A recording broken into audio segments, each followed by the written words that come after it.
the F-2H-1 Super Wraith Block 3, a name that became legendary during the Great Rolandic-Ferlandian War. A piston fighter so advanced that it blurred the line between the propeller era and the jet age. It was feared by enemies, admired by allies, and desired by nearly every Rolandic pilot.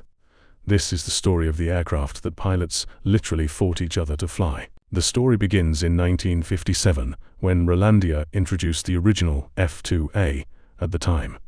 It was considered one of the finest piston-engine fighters ever produced. It was fast, maneuverable, reliable, and exactly what Rolandia needed, as tensions with Ferlandio continued to rise. But just 2 years later, in 1959, those tensions erupted into the Great Rolandic-Ferlandian War, the largest conflict the world had ever seen.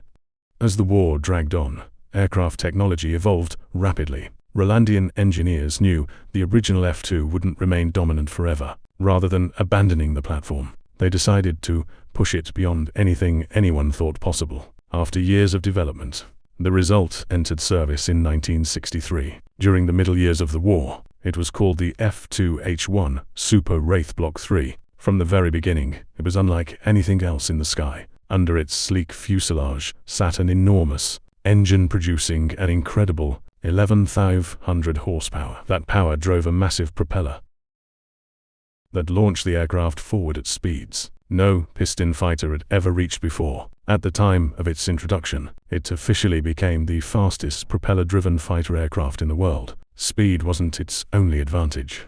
The Super Wraith was one of the first piston fighters ever equipped with an airborne radar system. While most pilots still relied entirely on eyesight and radio reports, Super Wraith pilots could detect enemy aircraft before they were ever visible. That technological advantage completely changed how air combat was fought. The aircraft also carried early air-to-air guided missiles, another revolutionary feature for its time. Although primitive compared to modern weapons, these missiles gave Rolandian pilots the ability to engage enemies beyond traditional gun range.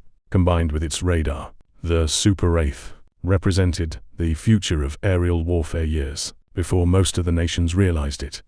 Then there was its maneuverability. Pilots quickly discovered that the aircraft could perform a complete 360-degree turn in only 3 seconds. That incredible maneuver generated nearly 12.5 gigaseconds, enough force to push many pilots close to blacking out. Only the most physically capable aviators could withstand those forces long enough to fully exploit the aircraft's performance. Enemy pilots often believed they had gained the advantage after getting behind a Super Wraith. Seconds later, the aircraft would complete an impossibly tight turn and suddenly appear directly behind them instead. Stories like these spread rapidly across both sides of the war, giving the aircraft an almost mythical reputation. That reputation made the Super Wraith the most sought-after fighter in the Rolandic Air Corps group.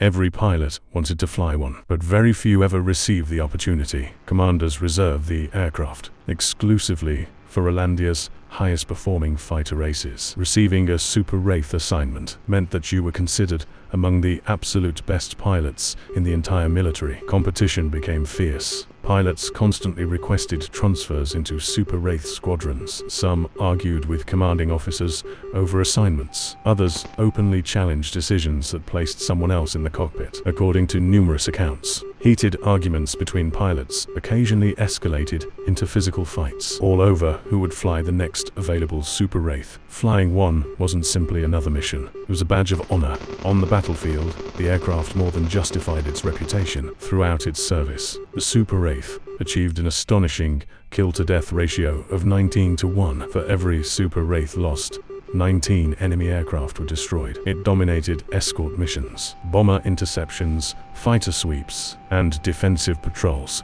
Ferlandian pilots quickly learned to recognize the aircraft's distinctive sound and silhouette, and many chose to avoid combat altogether whenever possible. However, all that incredible performance came at a price. Packing Yuan Yi Ten Wubai horsepower into a piston-engine fighter pushed engineering to its absolute limits. Engines overheated, gearboxes failed, maintenance crews spent countless hours replacing worn components after nearly every 15 missions. Reliability became the aircraft's greatest weakness. Mechanics often joked that keeping a Super Wraith flying required almost as much effort as building one from scratch. Despite those problems, pilots adored the aircraft. Most agreed that no other fighter offered the same combination of speed, firepower, maneuverability, and prestige. For many, flying a Super Wraith represented the pinnacle of a military aviation career. Production eventually came to an end after only 2,100 aircraft had been built. By then, jet-powered fighters were beginning to fly into the skies, in a way signaling to the end of the piston-engine era.